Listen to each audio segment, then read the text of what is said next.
Hi everyone, welcome to my channel. I am Simran Sahni and आज आपको पढ़ाऊंगी क्लास 12th की ज्योग्राफी की book 2 Indian people and economy का फर्स्ट चैप्टर पॉपुलेशन। देखो, ये जो चैप्टर है हमारा जो ह्यूमन ज्योग्राफी वाली बुक थी उसके सेकंड चैप्टर से काफ़ी मिलता जुलता है। उसमें हमने वर्ल्ड पॉपुलेशन, वर्ल्ड की पॉपुलेशन डेंसिटी, डिस्ट्रीब्यूशन, ग्रोथ का मीनिंग जाना था। हमने देखा कैसे बर्थ रेट निकालते हैं, कैसे डेथ रेट निकालते हैं, और ये चैप्टर बिल्कुल उसके जैसा ही है। अब यहाँ पे हम इंडिया का स्टैटिस्टिक्स देखेंगे कि इंडिया की पॉपुलेशन कितनी है, कैसे अनइवनली डिस्ट्रीब्यूट है हमारी इंडिया की पॉपुलेशन। कुछ सिटीज़, कुछ स्टेट ऐसी हैं जहाँ बहुत सारे लोग रहते हैं और कुछ ऐसी है जहाँ पे बहुत कम लोग रहते हैं। देन हम पढ़ेंगे किस तरीके से इंडिया की पॉपुलेशन ग्रोथ हुई। ऐसा ही नहीं है हमेशा से ही हम सेकेंड मोस्ट पॉपुलस कंट्री थे, नहीं, धीरे धीरे हमारी पॉपुलेशन बढ़ी। उसके बाद हम कॉम्पोजिशन ऑफ पॉपुलेशन पढ़ेंगे कि वर्किंग पॉपुलेशन कितनी है, ओल्ड एज कितनी है। तो ये सब हम इस चैप्टर में पढ़ेंगे। तो कंफ्यूज मत होना कि सेकेंड चैप्टर और ये सेम सा है। बस सेकेंड चैप्टर में हमने वर्ड्स पढ़े थे और यहाँ पे हम पूरा का पूरा इस बुक में जानेंगे। पहले इंडिया की पॉपुलेशन जानेंगे, फिर माइग्रेशन। यही चैप्टर जो है थोड़ा सा, जिसको आप कह सकते हो ट्रिकी है, आगे के चैप्टर्स बहुत ज़्यादा आसान है। ओके, तो if you don't know me, I am Simran Sahani. मैंने अपने यूट्यूब चैनल पे क्लास 11th एंड 12th की ह्यूमैनिटीज़ के सभी सब्जेक्ट्स पढ़ाए हुए। तो डिस्क्रिप्शन बॉक्स में geography, political science, English, I have taught English also, तो सारी प्लेलिस्ट गिवन है, आप देख सकते हो। History, geography, English, political science, economics, sociology, psychology, तो आप जाके पढ़ सकते हो if you want to.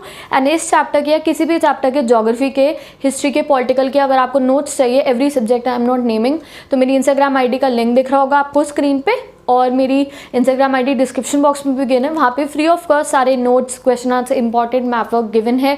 If you want you can go and take it. तो स्टार्ट करते हैं चैप्टर का explanation. Population, distribution, density, growth and composition, India के बारे में हम इसमें पढ़ेंगे। तो ये तो कोई नई बात नहीं है हमारे लिए जानना कि India is the second most populous country. India की population as in 2011 was 1210 million population थी हमारी। दैट मीन्स हम कहते हैं 121 करोड़ की आबादी है हम लोगों की, ठीक है। और we are second most populous, first कौन सी है? चाइना है। तो कई बार देखो, जो हमारी लार्ज पॉपुलेशन होती है वो इंडिया के लिए और हर कंट्री के लिए ज़्यादा पॉपुलेशन होना प्रॉब्लमैटिक साबित भी होता है। क्यों? क्योंकि रिसोर्सेज तो उतनी ही हैं हमारे पास और लोग बहुत ज़्यादा है, तो ये आती है प्रॉब्लम हमारी ज़्यादा पॉपुलेशन की। तो पॉपुलेशन कलेक्ट कैसे होती है, ऐसे कैसे पता चल जाता है कि इंडिया की ज़्यादा, इसकी कम है? तो पॉपुलेशन को कलेक्ट करने का सोर्स ऑफ पॉपुलेशन क्या है, उसको जानने का एक तरीका होता है जिसको कहते हैं सेंसस। आपने देखा होगा कभी कभी कुछ सालों बाद हमारे यहाँ 2 अंकल आते हैं रजिस्टर लेके, अब लैपटॉप लेके आएंगे और वो रिकॉर्ड करते हैं, पूछते हैं घर में कितने लोग रहते हैं, किसी की हाल ही में डेथ हुई है, कोई पैदा हुआ है, नहीं। तो ये सब चीज़ें आते थे, 2011 में भी आए होंगे, 2001 में भी आए होंगे। तो वो लोग होते हैं सेंसस करने वाले, हिंदी में बोले तो जनगणना। तो सेंसस के थ्रू हमें पता चलता है हमारी पॉपुलेशन कितनी होती है। इंडिया में पहला जो सेंसस हुआ था वो ब्रिटिशर्स के टाइम पे हुआ था। कब हुआ था इंडिया का पहला सेंसस? 1872 में। बट वो फुल सेंसस नहीं हुआ था, यानी कि उसमें भी कुछ कमियां थी। तो अगर हम टेक्निकली स्पीक करें तो इंडिया का जो फर्स्ट सेंसस है, जो रियल वाला फर्स्ट सेंसस है, वो 1881 में हुआ था। तो एग्जाम में कई बार आ सकता है कि एक कंप्लीट सेंसस कब हुआ। तो कंप्लीट सेंसस आएगा तो आपको 1881 लिखना है। पहले 1872 में हुआ, फिर 1881 में कंप्लीट सेंसस हुआ हमारा। और इंडिया एक ऐसी कंट्री है जहाँ पे रेगुलर बेसिस पे सेंसस होते हैं। देखो, चाइना जो है वहाँ पे रेगुलर बेसिस पे सेंसस नहीं होता है। तो इंडिया एक सबसे बड़ी ऐसी कंट्री है, सेकंड मोस्ट पॉपुलस है, तो हम भी ऐसी सबसे बड़ी कंट्री है जहाँ पे रेगुलर बेसिस पे सेंसस होता है। तो सेंसस के थ्रू हम निकाल लेते हैं कि हमारी पॉपुलेशन दिन पर दिन बढ़ती जा रही है। हर जो सेंसस है वो कितने समय बाद होता है? 10 साल बाद होता है। तो 2011 में हुआ था, अब 2021 में हमारा सेंसस होगा। ओके, अब हम पढ़ते हैं डिस्ट्रीब्यूशन ऑफ पॉपुलेशन। अब हम हमने जो हमारा चैप्टर का नाम है उसके फर्स्ट पे आ गए हैं। डिस्ट्रीब्यूशन है, डिस्ट्रीब्यूशन ऑफ पॉपुलेशन। तो डिस्ट्रीब्यूशन ऑफ पॉपुलेशन मतलब होता है इंडिया में किस जगह पे कितने लोग रह रहे हैं। तो डिस्ट्रीब्यूशन ऑफ पॉपुलेशन को स्पाशियल डिस्ट्रीब्यूशन ऑफ पॉपुलेशन भी कहते हैं। एंड आप हिंदी में इसको कह सकते हो किस जगह पर कितने लोग रह रहे हैं, ज़्यादा रह रहे हैं, कम रह रहे हैं। जो आपकी बुक है या आप नोट्स बना रहे हो, साइड में हिंदी में भी लिख लिया करो, बहुत आसानी रहती है आगे हमें रिविजन करने में। तो किस जगह पे कितने लोग रह रहे हैं उसको कहते हैं स्पेशल डिस्ट्रीब्यूशन ऑफ पॉपुलेशन। तो देखो, इंडिया का जो पॉपुलेशन है वो अनइवन है। कहीं पे बहुत ज़्यादा लोग रहते हैं और कहीं पे कम लोग रहते हैं। कोई ऐसे एरियाज़ है जहाँ पे लोग भरे पड़े हैं, छोटे छोटे मकान हैं, और कोई ऐसे एरियाज़ है जहाँ एक एक किलोमीटर दूर पे लोग रहते हैं। तो ऐसे ही हमारी इंडिया की पॉपुलेशन कैसी है, अनइवनली डिस्ट्रीब्यूटेड है। यूपी जो है उसकी हाईएस्ट पॉपुलेशन डिस्ट्रीब्यूशन है, यानी कि जो यूपी में सबसे ज़्यादा आप कह सकते हो लोग रहते हैं। एंड सेकेंडली बाकी कौन से स्टेट्स है यूपी के बाद जहाँ पे बहुत ज़्यादा लोग रहते हैं, महाराष्ट्र, बिहार, वेस्ट बंगाल। और 76% ऑफ जो हमारी पॉपुलेशन है वो कुछ स्टेट्स ने मिलकर ही बना रखी है, यानी कि 100 में से 76% पॉपुलेशन जो है हमारी कौन कौन सी स्टेट्स में, आपको याद रखना है, एग्जाम में आ सकता है, mention the states which compromise 76% of the population. तो you will write UP, Maharashtra, Bihar, West Bengal, Tamil Nadu, Madhya Pradesh, Rajasthan, Karnataka, Gujarat. तो एक टेबल बना के अभी लिख लो। ये हो गई हाई डिस्ट्रीब्यूशन वाली, जहाँ पे ज़्यादा लोग रहते हैं। Next we come to the states जहाँ पे बहुत कम पॉपुलेशन है। तो first is Jammu and Kashmir, 1.04% population है बस यहाँ पे। Second is Arunachal Pradesh, 0.11%। And third is Uttarakhand, 0.84%। ये मैंने फर्स्ट सेकेंड थर्ड सीरीज में नहीं बताया, बस नाम बताए हैं। तो अरुणाचल प्रदेश, उत्तराखंड एंड जम्मू एंड कश्मीर में सबसे ज़्यादा कम लोग रहते हैं। ठीक है, इनका एरिया तो बड़ा है बट स्टिल यहाँ पे बहुत कम लोग। तो देखो ऐसा क्यों होता है कि किसी जगह पे बहुत कम लोग रह रहे हैं, किसी जगह पे ज़्यादा लोग रह रहे हैं। तो वो डिपेंड करता है कुछ फैक्टर्स के ऊपर। अगर आपको कहीं अपना घर बनाना हो तो आप कुछ फैक्टर्स को देखोगे ना, कि आस पड़ोस अच्छा है, वहाँ पे पानी अच्छा सा आता हो, गर्मी ना हो ज़्यादा। तो वही फैक्टर्स नॉर्मली लोग देखते हैं किसी स्टेट में सेटल होने से। तो स्टार्टिंग से ही वो फैक्टर्स को हम डिस्कस करते हैं। पहला होता है physical factor, then social and culture factor. तो फिजिकल फैक्टर में क्या होता है, क्लाइमेट, टेरेन और वाटर। क्लाइमेट देखा जाता है, लैंडस्केप देखा जाता है कि माउंटेन एरिया से, ऑब्वियसली माउंटेन और डेजर्ट में कम लोग होते हैं। और अगर हम प्लेन एरिया देखें, इंडिया का गंगा प्लेन वाला एरिया देखें जहाँ यूपी है और दिल्ली है, ये वाला एरिया देखें तो इन एरियाज़ में ज़्यादा लोग होते हैं। और तो वही चीज़ है हमारी कि जो इंडिया का नॉर्थ प्लेन है वहाँ पे ज़्यादा लोग रहते हैं, जो डेल्टा रीजन है वहाँ ज़्यादा लोग रहते हैं, और कोस्टल प्लेन में लोग ज़्यादा रहते हैं। बट अगर हम साउथ इंडिया की स्टेट्स के इंटीरियर में बात करें तो वहाँ डेंसिटी या फिर आप कह सकते हो वहाँ पॉपुलेशन डिस्ट्रीब्यूशन बहुत कम हैगा। And east and west Himalaya की जो स्टेट्स है वहाँ पे भी कम है। जैसे कि अगर आप बात करो तो नॉर्थ ईस्ट की जो स्टेट्स है वहाँ पे भी जो हमारी पॉपुलेशन है वो कम है। बट वेस्टर्न जो हिमालय की स्टेट्स है, अगर आप राजस्थान लो तो वेस्टर्न साइड में है, उनमें बुक में बताया गया है कि वहाँ पे इरीगेशन से डेवलपमेंट आने में जो इस वजह से जो पॉपुलेशन है वो बढ़ने लग गई है। अब राजस्थान के अंदर भी पॉपुलेशन बढ़ रही है बिकॉज वहाँ पे इरीगेशन फैसिलिटी आ गई। अगर वहाँ पे पानी नहीं होता तो वहाँ की पॉपुलेशन भी बहुत कम होती। तो हमने फर्स्ट फैक्टर पढ़ लिया, दैट इज फिजिकल फैक्टर। अब अपना नेक्स्ट फैक्टर पढ़ते हैं जिसका नाम है सोशल फैक्टर। एंड अब देखते हैं अदर फैक्टर जिस पे डिस्ट्रीब्यूशन डिपेंड करता है। सेकंड फैक्टर है हमारा सोशल फैक्टर्स, जहाँ पे एग्रीकल्चर अच्छा सा होता है, इंडस्ट्रियलाइजेशन होती है, वहाँ पे लोग रहना ज़्यादा पसंद करते हैं। सेटल एग्रीकल्चर हो, जहाँ पे लोग रह रहे हो वहाँ पे डेवलपमेंट हो, ट्रांसपोर्ट सेक्टर हो और इंडस्ट्रियलाइजेशन हो, उन जगहों पे लोग रहना पसंद करते हैं। फॉर एग्जाम्पल मुंबई, कोलकाता, बैंगलोर, जयपुर, ये ऐसी सिटीज़ हैं, ये ऐसी हमारी स्टेट में है जहाँ पे आप कह सकते हो कि बहुत ज़्यादा ह्यूमन डेवलपमेंट है, ट्रांसपोर्टेशन सेक्टर है, इंडस्ट्रियल डेवलपमेंट है। इसलिए इन स्टेट की, इन सिटीज़ के अंदर जो पॉपुलेशन डिस्ट्रीब्यूशन है वो ज़्यादा है। नेक्स्ट होता है हमारा हिस्टोरिकल। कुछ चीज़ें देखो पुराने ज़माने में भी डिपेंड करती है। जैसे कि ब्रिटिशर्स जब आए थे तो उन्होंने कोलकाता और जो हमारा बॉम्बे है उसको काफ़ी ज़्यादा उन्होंने उस पर ध्यान दिया था। आपने देखा है कोलकाता में भी और बॉम्बे में, एंड इनफैक्ट दिल्ली के अंदर भी पुरानी पुरानी बिल्डिंग्स बनी हुई है ब्रिटिशर्स के ज़माने की। तो जहाँ पे ब्रिटिशर्स ने ज़्यादा ध्यान दिया था उसी समय से वहाँ पे बहुत ज़्यादा पॉपुलेशन है। अब दिल्ली का आप देखो, दिल्ली में कितना भी पॉल्यूशन हो, मुंबई का आप देखो, मुंबई में कुछ भी हो जाए बट स्टिल वहाँ की पॉपुलेशन हाई ही रहती है। कुछ चीज़ें हिस्टोरिक फैक्टर्स पे भी डिपेंड करती है। Early history of human settlement, यानी कि शुरुआत से ही ज़्यादा लोग वहाँ पे जाकर सेटल हो गए तो उनके बच्चे वहीं होंगे, उनके बच्चों के बच्चे वहीं होंगे, तो इसलिए वहाँ पे पॉपुलेशन ज़्यादा रहती है। और ट्रांसपोर्ट भी डिपेंड करता है। और मुंबई एंड कोलकाता का एग्जाम्पल आपको ब्रिटिशर्स के थ्रू एग्जाम में लिखने को आ सकता है कि ब्रिटिशर्स ने ये दो कॉलोनीज़, आप कह सकते हो ये जो दो कॉलोनीज़ में अपनी ये सिटीज़ को बहुत डेवलप करा था। कॉलोनियल बॉम्बे बोला जाता था हमारा जो ये बॉम्बे है, इसको बहुत ज़्यादा ध्यान दिया था मुंबई के ऊपर भी ब्रिटिशर्स ने और कोलकाता के ऊपर भी। अब आते हैं अपने नेक्स्ट चीज़ पे, ये है डेंसिटी ऑफ पॉपुलेशन। हमने अभी सेकंड चैप्टर में पढ़ा था ह्यूमन ज्योग्राफी के डेंसिटी ऑफ पॉपुलेशन कैसे निकालते हैं, एक बार रिवाइज कर देते हैं। डेंसिटी ऑफ पॉपुलेशन क्या होता है, number of person per unit of area. यानी कि एक स्क्वायर किलोमीटर में कितने लोग रहते हैं उसको हम कहते हैं पॉपुलेशन डेंसिटी। अगर आपको इंडिया की पॉपुलेशन डेंसिटी निकालनी है तो टोटल एरिया अपॉन हम क्या कर देते हैं, जिस भी जगह के निकालनी है number of population upon area कर देते हैं हम, ठीक है। तो इंडिया की 2011 में कितनी थी पॉपुलेशन डेंसिटी, 382 पर स्क्वायर किलोमीटर थी और अब बढ़ भी गई होगी। नेक्स्ट सेंसस आएगा तब हमें पता चलेगा। लोएस्ट पॉपुलेशन डेंसिटी वाली स्टेट कौन सी है, अरुणाचल प्रदेश है, 17 स्क्वायर किलोमीटर। लिख लो अपनी कॉपी के अंदर, इस पे आपका डायरेक्ट 2 मार्क्स में क्वेश्चन भी आएगा और आपको ये एग्जाम में मार्क करने को भी आ सकती है मैप में कि लोएस्ट डेंसिटी वाली स्टेट कौन सी है, अरुणाचल प्रदेश आपको मार्क करना होगा।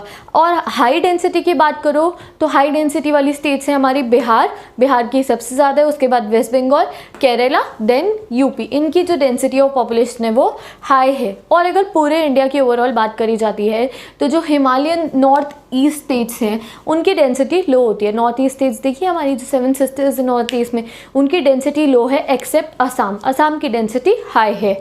अब गंगा प्लेन की बात करें, वही गंगा प्लेन जो है हमारा उत्तर प्रदेश, दिल्ली एंड ये पंजाब वाला और हरियाणा वाला जो एरिया, ये गंगा प्लेन कहलाता है। इस एरिया में डिस्ट्रीब्यूशन भी ज़्यादा है और डेंसिटी भी ज़्यादा है पॉपुलेशन की, और बाकी जितना भी एरिया है इंडिया का वहाँ पे मॉडरेट पॉपुलेशन डेंसिटी होती है। तो यही जो मैंने यहाँ बोर्ड पे लिखा है, अगर आपने इसको पॉइंट फॉर्म में वी हैज़ लगा के वर्ड्स लिख के इट हैज़ इट ये करके अगर आपने क्वेश्चन बना के लिख दिया तो it is your full answer. ये एक फुल आंसर है। You can write the Himalayan states of northeast have low density except Assam.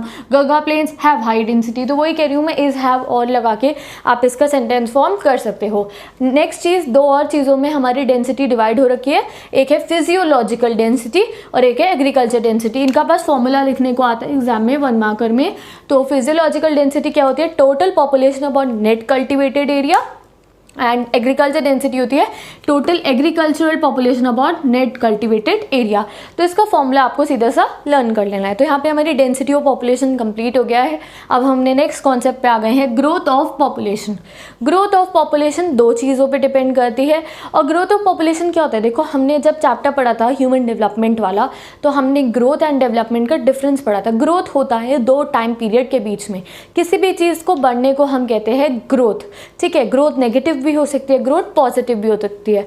तो 2 टाइम पीरियड के बीच में, 1 साल के बीच में, 1 महीना, 1 हफ्ता, 2 टाइम पीरियड के बीच में कुछ भी जो चेंज आता है, इधर इट्स पॉजिटिव और इट्स नेगेटिव, उसको हम कहते हैं ग्रोथ। इस चीज़ को आपको ध्यान रखना है। अब अगर हम ग्रोथ ऑफ पॉपुलेशन की बात करें तो उसका मतलब होता है changes in number of people living in an area between 2 points of time. लोगों के I mean to say that living people में, यानी कि जो लोग जिंदा है उनमें चेंज आने को हम कहते हैं population growth between 2 time period. जैसे कि आप बोलो कि 2011 से 2021 में जब हम सेंसस निकालेंगे तो हमें पता चलेगा कि इंडिया की पॉपुलेशन की कितनी ग्रोथ हुई है, and it is expressed in percentage. Growth of population percentage में एक्सप्रेस करते हैं हम लोग। अब देयर आर 2 फैक्टर्स जो डिपेंड करते हैं ग्रोथ ऑफ पॉपुलेशन में, जिनको हम कहते हैं इस वजह से जो पॉपुलेशन है वो बढ़ रही है, उनको स्टडी करते हैं। ओके, तो लेट्स स्टडी द 2 कंपोनेंट्स इस पर डिपेंड करते हैं हमारी ग्रोथ ऑफ पॉपुलेशन की, पॉपुलेशन कितनी बढ़ेगी या कम होगी। तो एक होती है नेचुरल ग्रोथ। इसको कैसे निकाला जाता है, नेचुरल ग्रोथ हम नंबर ऑफ बर्थ रेट और डेथ रेट से निकालते हैं, जिसको क्रूड बर्थ रेट और डेथ रेट कहते हैं। अगर जितने बर्थ हो रहे हो और जितनी डेथ हो रही है उसको हम कैलकुलेट करते हैं तो वो नेचुरल ग्रोथ होता है। एंड क्रूड बर्थ रेट का फॉर्मूला आपने चैप्टर 2 में पढ़ा था, वहाँ से आप रिवाइज कर सकते हो। बर्थ रेट को निकालने के फॉर्मूले को क्रूड बर्थ रेट और क्रूड डेथ रेट कहते हैं। तो उसके थ्रू हम नेचुरल रेट निकालते हैं। ये नेचुरली फिनोमेना है जो हमारे नेचर से एग्जिस्ट होता है। Second is the induced. Induce मतलब ये मैन मेड फीचर है पॉपुलेशन ग्रोथ का। इससे जो पॉपुलेशन है वो इंसानों की वजह से इफेक्ट होती है। फॉर एग्जाम्पल इसमें 2 चीज़ आती है, इन migration and out migration. In migration मतलब कि कितने लोग इंडिया में रहने आ रहे हैं, एंड आउट माइग्रेशन मतलब कितने लोग इंडिया से बाहर जा रहे हैं। तो उससे भी हमारी पॉपुलेशन की जो ग्रोथ है उस पर असर पड़ेगा। अगर ज़्यादा लोग इंडिया से बाहर चले जाएंगे जॉब लेने के लिए तो पॉपुलेशन कम हो जाएगी, और अगर बहुत ज़्यादा लोग इंडिया के अंदर आ जाएंगे, बाहर के देशों से लोग इंडिया में सेटल होने आ रहे हैं, माइग्रेंट्स आ रहे हैं, फॉरेनर्स आ रहे हैं, तो हमारी पॉपुलेशन बढ़ जाएगी, इंक्रीज हो जाएगी। तो ये इंड्यूस्ड है, ये इंसानों की वजह से हो रहा है, मैन मेड है। And crude birth rate and crude जो जो डेथ रेट है दैट इज़ नेचुरल फिनोमिनन्स।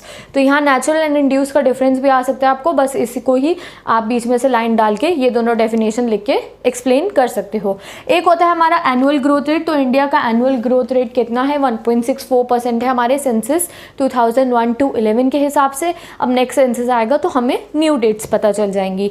तो विद दिस हम अब आ गए हैं अपने फेजेस के ऊपर। अब इंडिया के पॉपुलेशन ग्रोथ को 4 फेजेस के थ्रू बता रखा है कि इस समय से इस समय तक ऐसी थी, फिर ऐसी थी, फिर ऐसी थी। Let's study. तो फर्स्ट है स्टेजेस ऑफ ग्रोथ कि इंडिया की पॉपुलेशन कैसे हमारी फेजेस बोलो स्टेजेस में इंक्रीज हुई थी। तो 20 ईयर्स का डिफरेंस है इसके बीच में, बस आपको 20 ईयर्स प्लस कर देने हैं, तो आप ज़्यादा इसको लर्न मत करना। जैसे फर्स्ट स्टेज थी हमारी 1901 से 1921 तक की। ओके, इस स्टेज में स्लो ग्रोथ रेट था, यानी कि हमारी पॉपुलेशन बहुत धीरे धीरे बढ़ती थी। अब धीरे धीरे बढ़ती थी इसका मतलब ये नहीं है कि बर्थ रेट वगैरह कम थे, नहीं, इस एज के अंदर हमारा जो बर्थ रेट था वो भी ज़्यादा था और डेथ रेट था वो भी ज़्यादा था। देखो बच्चे तो पैदा होते थे बट लोग मर जाते थे, डेथ रेट हाई था। अब डेथ रेट हाई क्यों है तो समझ जाओ कि जो मेडिकल फैसिलिटी थी वो बहुत बेकार थी और लो लिटरेसी लेवल था। जब लिटरेसी कम होती है तो बर्थ रेट्स भी हाई होते हैं, लोगों को समझ ही नहीं होती है। तो लो लिटरेसी लेवल था, फूड डिस्ट्रीब्यूशन नहीं था, फेमाइन्स आती थी, लोग भूख से ही मर जाते थे, फूड डिस्ट्रीब्यूशन नहीं था और कोई भी फैसिलिटी इस समय पे इंडिया में अच्छी खासी नहीं थी। तो इस समय पे पॉपुलेशन जो थी वो हमारी स्लो ग्रोथ रेट पे थी, यानी कि बहुत धीरे धीरे हमारी पॉपुलेशन बढ़ती थी। एंड ये आपको याद रखना है कि इसमें birth rate and death rate दोनों ही बहुत ज़्यादा होते हैं। This leads to a situation of demographic divide. तो आपको ये भी याद रखना है कि इससे क्या होता है, डेमोग्राफिक डिवाइड आ जाता है। Next come to the stage 2। Stage 2 कब से कब तक का टाइम है, 1921 से 1951 तक का टाइम है और यहाँ पे हमारी जो पॉपुलेशन है वो स्टेडी ग्रोथ हुई, यानी कि धीरे धीरे बढ़नी शुरू हुई। अब धीरे धीरे बढ़नी कैसी शुरू हुई, अब हम लोगों ने जो मेडिकल फैसिलिटीज़ है उसे इम्प्रूव करा, सैनिटेशन लेवल इम्प्रूव हुआ और मॉर्टेलिटी रेट कम हुआ। मॉर्टेलिटी रेट मतलब नंबर ऑफ डेथ्स, तो नंबर ऑफ डेथ्स या फिर आपको डेथ रेट जो है वो कम हो गया। देखो मॉर्टेलिटी रेट यू कैन से it is death rate only, तो कंफ्यूज मत हुआ करो। डेथ रेट कम होने लग गए एंड उससे क्या हुआ, धीरे धीरे पॉपुलेशन की स्टेडी ग्रोथ होने लग गई और ट्रांसपोर्ट फैसिलिटी भी डेवलप हुई। देखो ट्रांसपोर्ट फैसिलिटी का मेडिकल फैसिलिटी पे भी बहुत असर पड़ता है, एम्बुलेंस की सर्विस आई एंड ट्रांसपोर्टेशन बढ़ने से भी जो पॉपुलेशन है उसमें थोड़ा सा हमें इंक्रीज देखा। ये एक ऐसी स्टेज थी जिसपे 2 प्रॉब्लम्स आई थी, एक वर्ल्ड वॉर 1 हुआ था एंड एक ग्रेट इकोनॉमिक डिप्रेशन हुआ था। तो ये हुआ तो पूरे वर्ल्ड में था, इसका जो प्रेशर था वो इंडिया में भी आया था, बट स्टिल इस समय पे हमने अपनी मेडिकल फैसिलिटीज़ को इंक्रीज़ करा, हमारी पॉपुलेशन बड़ी थी। थर्ड स्टेज है 1951 to 81 की। This is known as the stage of the population explosion. इस समय हमारी जो पॉपुलेशन है वो एक्सप्लोड कर गया, यानी कि बहुत तेज़ी से बढ़ने लग गई। जो रैपिड फॉल था मोर्टेलिटी रेट के अंदर, यानी कि डेथ रेट कम हो रहे थे, साथ ही के साथ इस समय पे हाई फर्टिलिटी रेट था, यानी कि बर्थ रेट बढ़ रहे थे।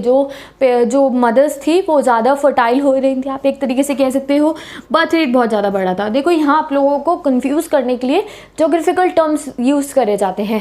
मोर्टेलिटी रेट कम होना मतलब क्या है, डेथ रेट कम होना, एंड हाई फर्टिलिटी रेट का मतलब एक तरीके से बर्थ रेट बढ़ना ही होता है।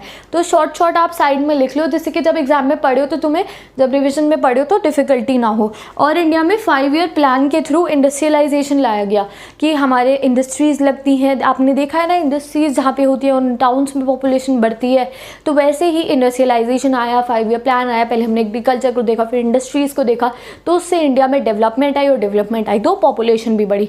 और एक हुआ था इंटरनेशनल माइग्रेशन, बांग्लादेश और हुआ, तो बांग्लादेश के लोग जो थे वो हमारी कंट्री के अंदर रेफ्यूजी सीख करने आए। दलाई लामा और उनके जो फॉलोअर्स थे वो आए थे तिब्बत से। तो इन माइग्रेशन की वजह से भी जो इंडिया की पॉपुलेशन है वो एक्सप्लोड हो गई और वो बढ़ गई। तो ये जो है आपके एग्जाम में third phase is the very important phase. इसमें आपको लिखना है बर्थ रेट ज़्यादा, डेथ रेट कम, इन माइग्रेशन हुई तिब्बत से और बांग्लादेश से, और इस वजह से हमारा जो 5 ईयर प्लान इंट्रोड्यूस हुए, इस वजह से पॉपुलेशन जो है वो एक्सप्लोड हो गई। एंड यहाँ ओके, तो स्टेज 2 एंड 3 कंप्लीट हो गई है। देखो अब जो स्टेज 2 थी वो मोर्टेलिटी इंड्यूस्ड ग्रोथ, यानी कि स्टेज 2 में ग्रोथ इसलिए हुई थी क्योंकि डेथ रेट कम हुए थे, मोर्टेलिटी इंड्यूस्ड ग्रोथ थी। एंड स्टेज 3 की बात करें तो ये फर्टिलिटी इंड्यूस्ड ग्रोथ है, क्योंकि इसमें बर्थ रेट बढ़ने की वजह से ग्रोथ बढ़ी है। तो एग्जाम में जब डिफरेंस अगर आ गया स्टेज 1 एंड स्टेज 2 के बीच में, तो आपको mortality induced growth and fertility induced growth का एटलीस्ट मतलब पता होना चाहिए। और इसके ट्रिकी टर्म मैंने तुम्हें बता दिया, हाई फर्टिलिटी रेट मतलब डेथ बर्थ रेट का बढ़ना, और मोर्टेलिटी रेट मतलब डेथ रेट होता है। नेक्स्ट कम टू द हमारी लास्ट स्टेज जो स्टेज 4 है, ये 1981 के बाद से 1981 के बाद से जो हमारा ग्रोथ रेट है वो थोड़ा कम हुआ। क्यों कम हुआ? क्योंकि जो मैरिज की एज थी उसको इंक्रीज़ कर दिया गया। पहले जो बाल विवाह होता था वो होता था जो 13-14 ईयर्स में ही जो मदर्स थी दे वर बेयरिंग चाइल्ड्स, बट अब जो हमारी मैरिजेबल एज थी वो 18 कर दी गई थी। तो इस वजह से जो बर्थ रेट्स है वो कम हुए and improve quality of life हुई, एजुकेशन प्रोवाइड की गई लोगों को। अब लड़कियों को पढ़ लिख के शादी की जा रही थी और क्वालिटी ऑफ लाइफ भी लोगों की इम्प्रूव हुई, तो वो समझदार हुए एंड पॉपुलेशन को काफ़ी हद तक कंट्रोल करा गया। तो विद दिस आपकी ये 4 की 4 स्टेजेस कंप्लीट हो गई है, आधे से ज़्यादा चैप्टर यहाँ कंप्लीट हो गया है। अब बस हमारा जो लास्ट टॉपिक है कौन सा, ये कॉम्पोजिशन वाला ये बचा है, वो करेंगे। और एक छोटा सा टॉपिक है जिसमें आपको ट्रेंड्स इन पॉपुलेशन करते हैं, regional variation in population growth. अभी हमने पॉपुलेशन ग्रोथ पढ़ लिया, कैसे बढ़ी है हमारी पॉपुलेशन, कैसे ज़्यादा हुई। अब पढ़ेंगे कि कहाँ पे ज़्यादा है पॉपुलेशन एंड कहाँ पे पॉपुलेशन कम है। ओके, तो केरला, कर्नाटका, गोवा, पौंडीचेरी, यहाँ पे लो पॉपुलेशन ग्रोथ है, यानी कि जो पॉपुलेशन है वो धीरे धीरे बढ़ रही है। कभी भी यहाँ का जो पॉपुलेशन ग्रोथ रेट है वो 20% को एक्सीड नहीं करा है। 1 मार्कर्स में ये क्वेश्चन आपको आ सकते हैं। नेक्स्ट इज केरला जो है उसका काफ़ी लो पॉपुलेशन ग्रोथ रेट है, दैट इज 9.4%। अब अगर हाई पॉपुलेशन ग्रोथ की बात करें, यानी कि जहाँ पे पॉपुलेशन तेज़ी से बढ़ती है, तो वो स्टेट्स हैं Maharashtra, Rajasthan, Punjab, Haryana, UP, Uttarakhand, MP etcetera. 1-2 और लिखे बुक में, आप देख सकते हो, सबको लर्न नहीं करना है। इनका जो ग्रोथ रेट परसेंट है ये 20 से 25% से ज़्यादा होता है हमेशा ही। अब अगर लोएस्ट ग्रोथ रेट की बात करें, जहाँ पे पॉपुलेशन बहुत धीरे धीरे बढ़ रही है, that is Andhra Pradesh 3.5%।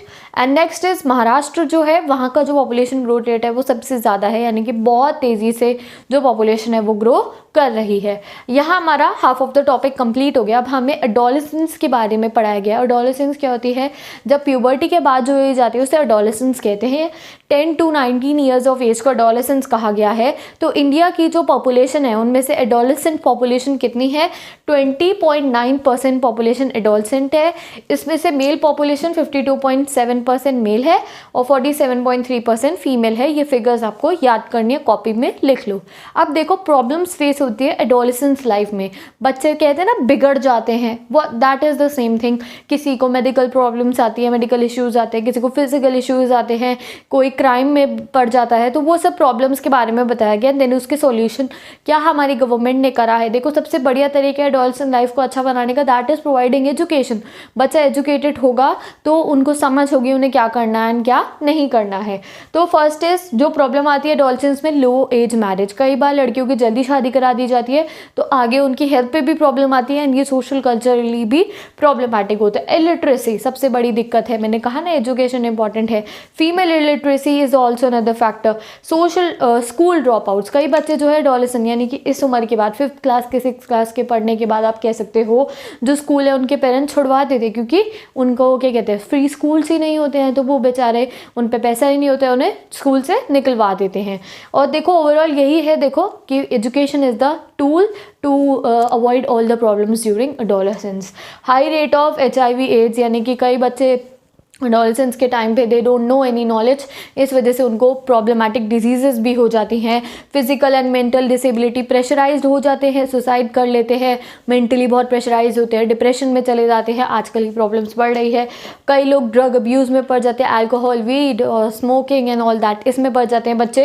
And कई क्राइम जैसे वैंडलिज्म, यानी कि किसी की प्रॉपर्टी का नुकसान बचाना, चोरी करना, इन सब चीज़ों में भी कई एडोलेसेंट पड़ जाते हैं। तो हमारी गवर्नमेंट ने क्या क्या स्टेप्स लिए हैं सबको अवॉइड करने के लिए तो एक नेशनल यूथ पॉलिसी बनी थी 2003 के अंदर, जिसने जो एडोलेसेंट है उनकी ओवरऑल डेवलपमेंट के लिए वर्क करा था, यूथ एम्पावरमेंट करी थी। और सबसे बढ़िया तरीका क्या है, उनको समझाना that the adolescent should become a responsible citizen, ये एक रिस्पॉन्सिबल सिटीजन बने, उनकी जो हेल्थ है उसका ध्यान रखा गया, उनके जितनी एनर्जी है वो स्पोर्ट्स एंड एजुकेशन की फील्ड में लगाने की तैयारी की गई, एंड साइंस को इनोवेशन करा, साइंस पे इनोवेशन लाया गया, नए नए तरीके की चीज़ें बनाई गई। और इंडिया के अंदर आप एक तरीके से कह सकते हो एजुकेशन बढ़ाई गई, एंड यूथ को स्पोर्ट्स एंड कल्चरल एक्टिविटीज़ में लगाया गया, जिससे कि जो यूथ की सारी प्रॉब्लम्स है वो ख़त्म हो जाए। तो यहाँ पे हमारा trends in population growth complete हो गया। अब हम अपने लास्ट टॉपिक पे आ गए, that is composition of population. वो करके हमारा फुल चैप्टर कंप्लीट हो जाएगा। नोट्स इंस्टाग्राम पे ले सकते हो, क्वेश्चन आंसर नोट्स 1 मार्क का, ID description box. Now let's study the last concept, that is population composition. Population composition मतलब किस टाइप की आपकी पॉपुलेशन है, लड़के हैं या लड़कियां हैं, काम कर रहे हैं या नहीं कर रहे, खाली बैठे हैं, कहाँ पे रहते हैं, रूरल एरिया में रहते हैं, अर्बन एरिया में रहते हैं, एथनिसिटी मतलब रिलीजन कौन सा है, लैंग्वेज मतलब कौन सी लैंग्वेज बोलते हैं, वर्किंग मतलब कि खाली बैठे हैं या फिर कोई प्रोडक्टिव एक्टिविटी में इन्वॉल्व है, लिटरेसी यानी कि एजुकेटेड है या फिर नहीं है।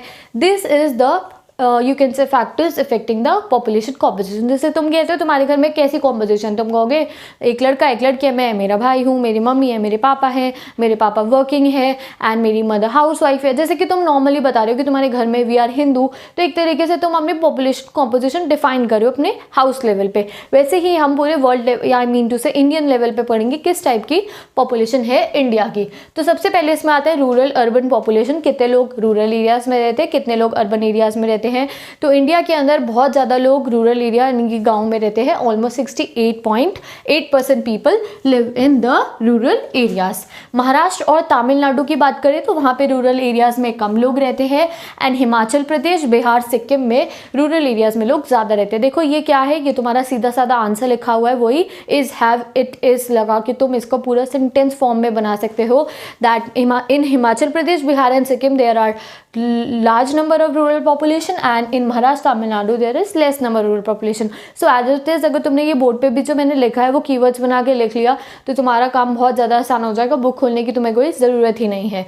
And there are how many number of villages according to 2011 census, 640,867 number of villages are there according to the census of 2011। ठीक है, अब यूनियन टेरिटरीज़ की बात करें तो वहाँ पे भी रूरल एरियाज में जो मतलब कि जो गाँव हैं यूनियन टेरिटरीज़ में कम है, एक्सेप्ट दादरा एंड नागर हवेली, वहाँ पे ज़्यादा हैं हमारे विलेजेस। साइज़ ऑफ विलेजेस भी वेरी करते हैं, यानी कि कई विलेजेस बहुत बड़े होते हैं, कई बहुत छोटे होते हैं। तो नॉर्थ ईस्ट में और राजस्थान के जो विलेजेस हैं वहाँ पे लेस देन 200 पीपल के विलेजेस होते हैं, यानी कि विलेज में खाली 200 या 200 से कम लोग रहते हैं। बट अगर हम केरला की बात करें तो केरला के कुछ ऐसे विलेजेस जहाँ पे 17,000 से भी ज़्यादा लोग रहते हैं। तो यहाँ पे हमारा रूरल कॉम्पोजिशन कंप्लीट। अब अर्बन कॉम्पोजिशन यानी कि अर्बन पॉपुलेशन पढ़ते हैं। तो इंडिया की अर्बन पॉपुलेशन 31.6% है।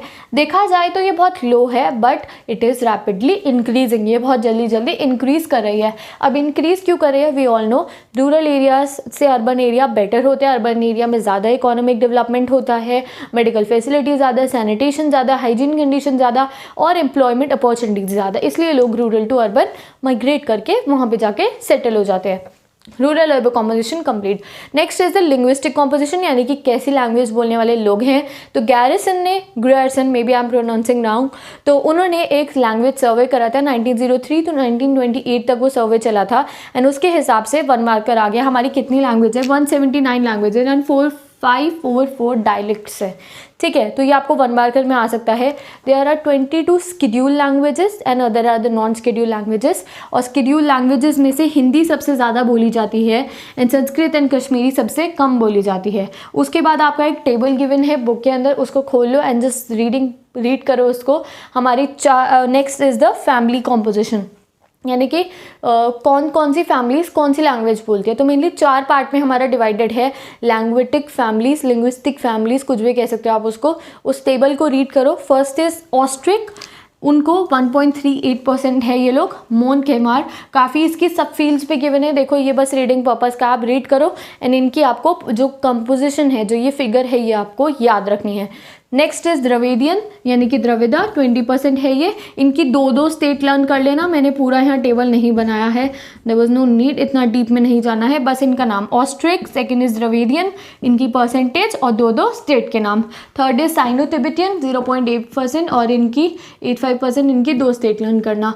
फोर्थ इज इंडो यूरोपियन जिसमें आर्यन यानी कि आर्यंस जो होते हैं उनका सबसे ज़्यादा आर्यन यानी कि बाहर के देश से जो लोग आए थे, एंड देन एक लैंग्वेज डेवलप हुई थी हमारी, तो वो सबसे ज़्यादा है 73%। एंड इसकी भी आप 3 से 4 स्टेट इसके लर्न कर लेना क्योंकि देखो ज़्यादा पॉपुलेशन है यहाँ पे। तो ये आपका बहुत सिंपल सा आएगा, जो हमारा टेबल दे रखा है उसी में से आप पढ़ लो। Next is of the religion यानी कि कैसे रिलीजन है, that is also for the reading. आपको उसमें से एग्जाम में क्वेश्चन आएगा, नोट्स में तुम्हें मिल जाएगा, तो उसे बस रीड करना है। हिंदू पॉपुलेशन कितनी है, मुस्लिम कितनी है, सिख कितनी है, क्रिश्चियन कितनी है, जस्ट दैट। अब हम अपने लास्ट पे आ गए हैं वर्किंग पॉपुलेशन पे। 2 टाइप में डिवाइडेड है हमारे, एक main worker, marginal and non workers. Main and marginal workers का एक ही डिफरेंस है, मेन वर्कर 183 डेज और उससे ज़्यादा दिन काम करते हैं, एंड मार्जिनल वर्कर्स जो है 183 डेज से लेस काम करते हैं। इन दोनों की मिला के आपको मतलब पॉपुलेशन बता रखी है। 39.8% इंडियन पीपल आर एम्प्लॉयड या फिर आप कह सकते हो आर वर्किंग, 39.8 है ये। और नॉन वर्कर का हो यानी कि दैट आर नॉट वर्किंग तो वो है 60%। तो आप देख सकते हो कितनी लार्ज नंबर ऑफ अनएम्प्लॉयमेंट है इंडिया के अंदर। अब इसका ऑक्यूपेशनल कॉम्पोजिशन इंपॉर्टेंट है हमारे लिए पढ़ना, बीच का जो है नहीं पढ़ा रही हूँ क्योंकि that is not that important. तो हमारे यहाँ पे हमें पता है ना, primary sector, secondary sector, tertiary sector ही होता है, तो उसको इसमें थोड़ा अलग तरीके से दे रखा है। First is cultivator and agricultural labourer, ये क्या है, प्राइमरी सेक्टर। ये कितने लोग इन्वॉल्व है इसमें, 54.6। ये हाउस होल्ड इंडस्ट्रियल वर्कर कौन सा है, हमारा सेकेंडरी सेक्टर, इसके 3.8% है। And third is other worker, इसमें आप टर्शियरी सेक्टर, क्वाटेनरी और जो हमारे क्वीनरी एक्टिविटीज़ थी वो ले सकते हो, 41.6%। तो ये आपको लर्निंग है, ये जो भी कुछ लिखा है बोर्ड पे ये आपको लर्न करनी है फिगर्स। नाउ हम देखते हैं special variation of working population पे। अब हम आ गए हैं, इसमें हमें बताया गया है कि कौन सी एक्टिविटी के अंदर, एग्रीकल्चर, कल्टीवेशन एक्टिविटी या फिर जो हमारी सेकेंड एंड टर्शियरी एक्टिविटी है, कितने लोग इन्वॉल्व हैं। तो कुछ स्टेट्स ऐसी हैं जहाँ पे कल्टीवेशन होती है, कुछ ऐसी हैं जहाँ पे एग्रीकल्चर वर्क होता है, कुछ ऐसी है जहाँ पे दूसरी एक्टिविटीज़ होती हैं। तो हिमाचल प्रदेश, नागालैंड ये कल्टीवेटर स्टेट्स हैं, यहाँ पे कल्टीवेशन होती है। आंध्र प्रदेश एंड ओडिशा और 1-2 और लिखे हैं दैट आर एग्रीकल्चर, यानी कि यहाँ पे एग्रीकल्चर ज़्यादा प्रैक्टिस होता है। एंड कुछ ऐसी स्टेट्स या फिर कुछ ऐसी यूनियन टेरिटरीज आप कह सकते हो जहाँ पे लैंड कम है, तो वहाँ पे अदर एक्टिविटीज़ होती है, जैसे कि दिल्ली, चंडीगढ़, पुडुचेरी, इन सब जगहों पे दूसरी एक्टिविटीज़ है, सेकेंडरी एंड टर्शियरी इंडस्ट्रीज़ हैं, कॉल सेंटर्स है, बीपीओज हैं, केपीओज हैं, जहाँ पे लोग जाके काम करते हैं। तो यहाँ पे आपका फुल ऑन चैप्टर कंप्लीट हो गया है। This is indicating us that देखो जो लैंड है उसके ऊपर भी डिपेंड करता है कि एम्प्लॉयमेंट किस टाइप की होगी। और बहुत ज़्यादा खेती का मैदान है हमारे पास, बहुत ज़्यादा फर्टाइल लैंड है तो एग्रीकल्चर ज़्यादा होता है। अगर फर्टाइल लैंड नहीं है तो इंडस्ट्रीज़ लगाई जाती है। अगर एजुकेशन ज़्यादा हो, एजुकेशन फैसिलिटी ज़्यादा हो, तो वहाँ पे क्वाटेनरी एंड क्वीनरी एक्टिविटीज़ या फिर टर्शियरी एक्टिविटीज़ में लोग ज़्यादा इन्वॉल्व होते हैंगे। तो विद दिस हमारा फुल चैप्टर कंप्लीट हो गया। आई होप तुम्हें ये चैप्टर समझ में आ गया होगा।